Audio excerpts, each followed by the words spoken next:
প্রিয় দর্শকবিন্দু, মাসিকের 20 দিন পর এই 3টি ভুল এড়ান।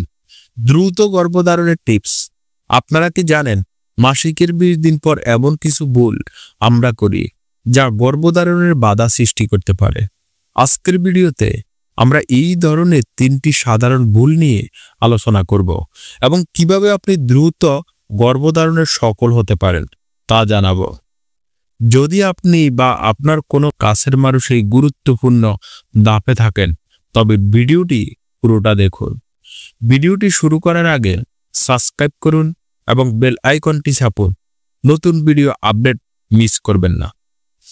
প্রথম ভুলটি হলো সঠিক সময় নির্ধারণ না করা। অনেকে ধারণা করেন যে মাসিকের যে কোনো দিন গর্ভধারণ সম্ভব, কিন্তু এটি সম্পূর্ণ ভুল ধারণা।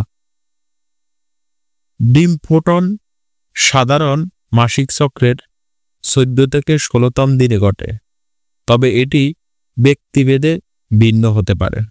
আপনার সঠিক সময় জানতে আপনি বেসাল বডি টেম্পারেচার মাপা বা ওভুলেশন প্রোটেকশন কিট ব্যবহার করতে পারেন। এটি আপনাকে সঠিকভাবে আপনার উর্বর দিনগুলো চিহ্নিত করতে সাহায্য করবে।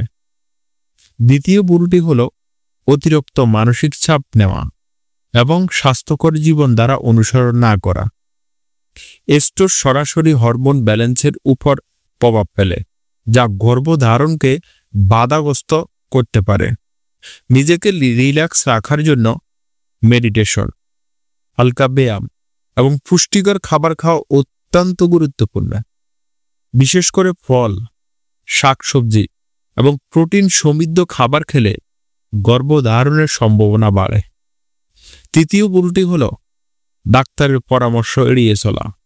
অনেক সময় আমরা নিজেদের মতো করে গর্ভধারণের চেষ্টা করি, কিন্তু যদি কোনো অন্তর্নিহিত সমস্যা থেকে থাকে তা সমাধান না করলে এটি জটিল হতে পারে। তাই চেষ্টা করার 6 মাস থেকে 1 বছরের মধ্যে সফল না হলে একজন গাইনোলজিস্টের পরামর্শ নিন, তারা আপনাকে সঠিক গাইডলাইন দিবে।